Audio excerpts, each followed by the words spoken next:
everybody, and welcome to a video all about my bullet journal.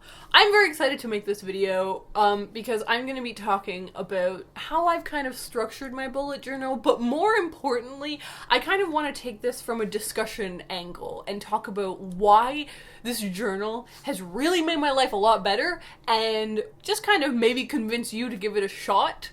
Because, like I said, it's really made my life a lot better. Earlier this year, something big happened that really changed my life and begged me to get organized.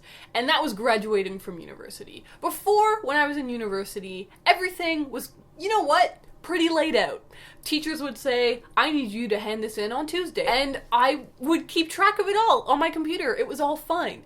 But when I stopped being a student, all of my time became my own, great, but that meant that all of my time had to be organized by myself. Not great. It was difficult, and I knew that there was a lot of things that I wanted to be doing. I wanted to be traveling, I wanted to be making videos, I wanted to be making art, but I also maybe wanted to start freelancing, and it was starting to become very overwhelming. I did not have a good organizational system. I started looking into what do I do, and I found bullet journal. So let's talk about make and model. I got the classic Moleskine journal. I decided to go with the classic just lined edition. It's just got lines in it, it has a little pocket at the back, and it's got a strap on it. This is a very standard, simple journal. When I first got this journal, I had just been learning about bullet journaling, and I wanted to set mine up as a bullet journal because I was seeing how successful other people were finding the bullet journal system. So you'll see right at the beginning of my journal, I really set it up just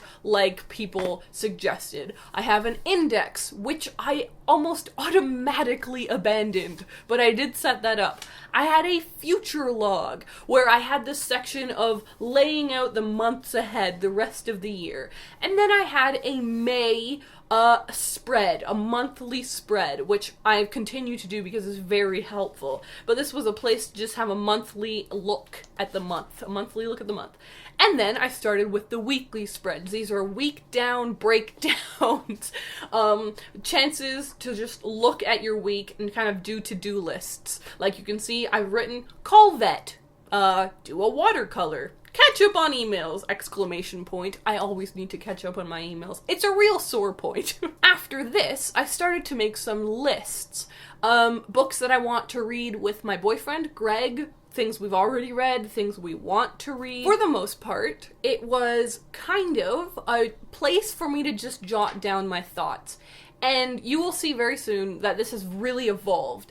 I love that the bullet journaling community exists and that they introduced me to this, but the bullet journaling methods have not necessarily worked out for me. I don't like all of the little index symbols that they have. So I don't even remember what they are, but it's like a little X means that you did it, and a little forward arrow means that you didn't do it, and a little, like, there's all of these little symbols you have to remember, and there's like certain ways you're supposed to spread out your book, and it just doesn't work for me. What I've loved with this is it's an idea place. So let's move forward to what it has become. You know, what has it become? One thing you'll notice is that it's become a lot more aesthetically pleasing.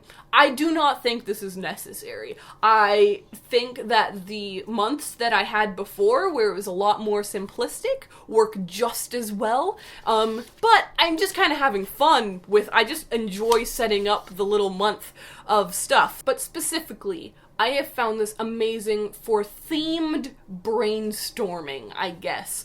If we flip to this list of food I can make. This is maybe a ridiculous example, but I made this list because I kept eating the same thing over and over and over again, and I just kind of felt like it was the only thing I knew how to make. And so I made this list, and it really proved to me that I know how to make more things than I thought, and now I'm making a much more varied diet. It's been really, really nice. We can flip to this page, which is a new spread I've started, and it is where I'm planning my short film. That's right, guys. This year I'm making a short film, and I'm very excited about it. But I have lots of ideas. I have very disparate ideas. I don't know where to put those ideas. So writing them down physically with a pen onto paper is so helpful. It doesn't have to, I don't have to bother formatting it on a document on my computer. I don't have to feel like I need to open a program, open the document, scroll to where I need to find the section I want to talk about, or like read about or write about. I can just jot it all down, and it's a bit messy, but my brain is messy. Like, it makes perfect sense to write these ideas down. So as you can see, I have very little stuff written down because I just started this little brainstorming section,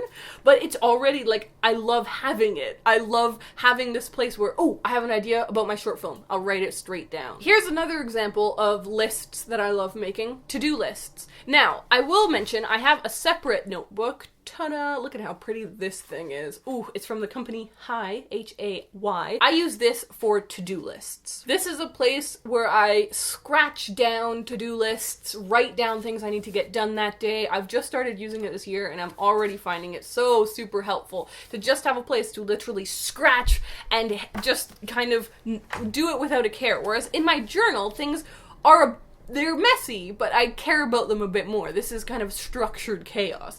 And so if we flip to this page, for example, things to do before 2017, it was the last week of 2016. There was a lot of things I needed to get done, but these are not just like a little admin tasks. It wasn't like, oh, clean my room, respond to an email. These were kind of bigger things I wanted to get done. This has also become an incredibly valuable place for me to scrapbook and do travel journaling.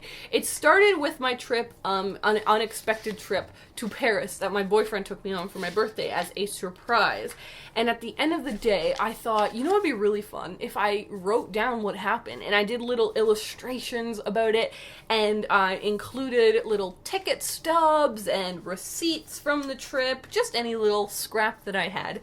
And oh my god, I loved it so much, and I'm so glad I have it. It was really therapeutic at the end of the day to just like write it all down, and now it's such a really cool memoir place. I also, for example, made this amazing spread that I'm so proud about how it looks about going to see Harry Potter and the Cursed Child. No worries, no spoilers, but I went and saw the play, and it was amazingly good, and I just wanted to talk about the day because it had been such a nice day, that I made this whole little spread about it, and I will forever keep the ticket from when I went and saw the play. I also wanted to talk a little bit about decoration.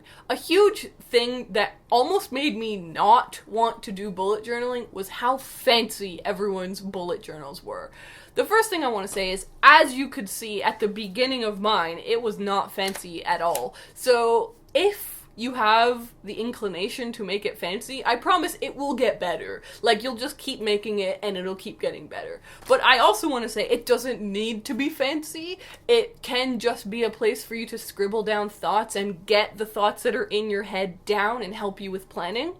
But also, I wanted to give you some of my tips for making it fancy, because even though my journal looks really, well, some of the pages, not all of them, some of the pages look nice, it hasn't been because of me, you know? So the first thing that I discovered is washi tape. Hello, welcome, washi tape. Wow. So this is colorful paper tape. It's really easy to stick down and really easy to peel off. It's really colorful. It comes in literally any color variety pattern that you could possibly think of. But wow, I love this stuff. It has the ability to really make a page look fancy without you having done anything but rip some tape. The other thing that I have become completely obsessed with is stickers.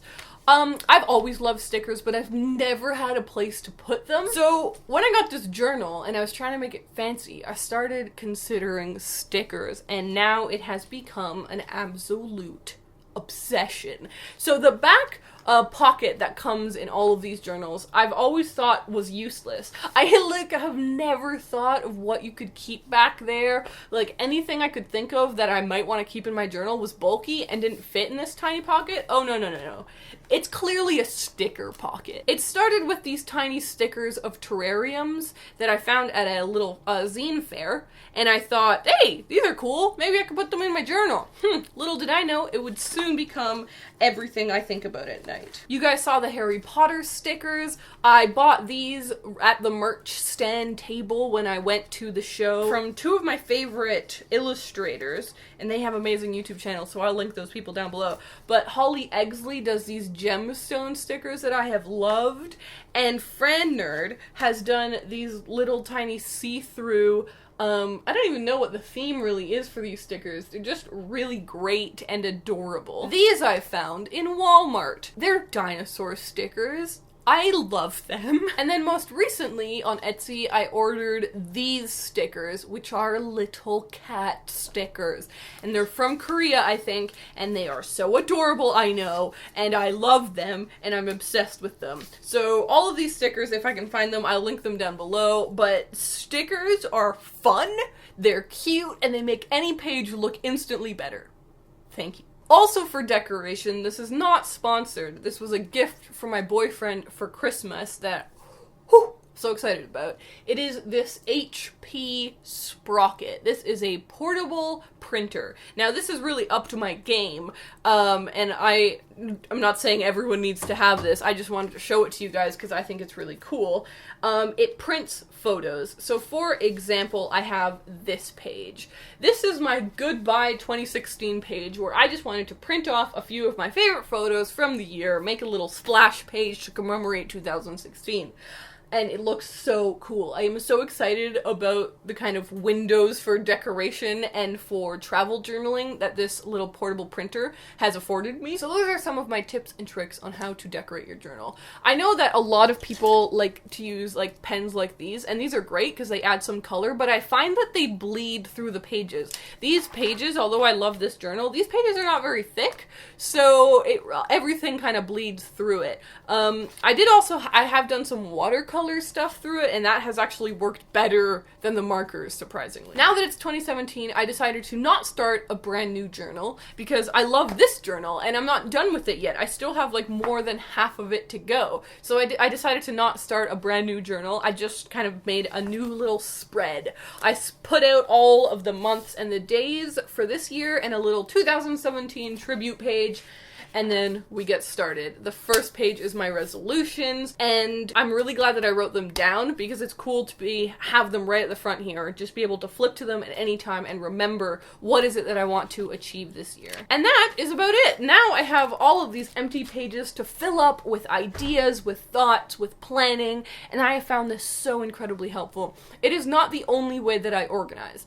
I really rely on my laptop calendar a lot to put in events and things, and like I said, I'm really enjoying this little notebook as a to-do list place, but this has really upped my game. It has really helped me to be more organized and to have just feel like there's a place for my thoughts. So I hope that you guys enjoyed this video. I had a lot of fun showing you through my journal. I really love my journal and I can't wait to keep using it, and I hope that maybe I've inspired you guys to go out and get one, just so that you know what, you can feel the joy that I'm feeling. Get some stickers. Before I go, I'd like to thank my patrons over on Patreon. Under the camera right there, there's a new microphone, so the audio on this video and all of my future videos is going to be a lot better because of my wonderful patrons. Also, a lot of the projects that I just announced, like my short film, along with so many other projects that I'm so excited to be making this year, those things are made possible because of my patrons. So if you'd like to check that page out, it's down below. I hope that you guys enjoyed this video, and I will see you in my next one.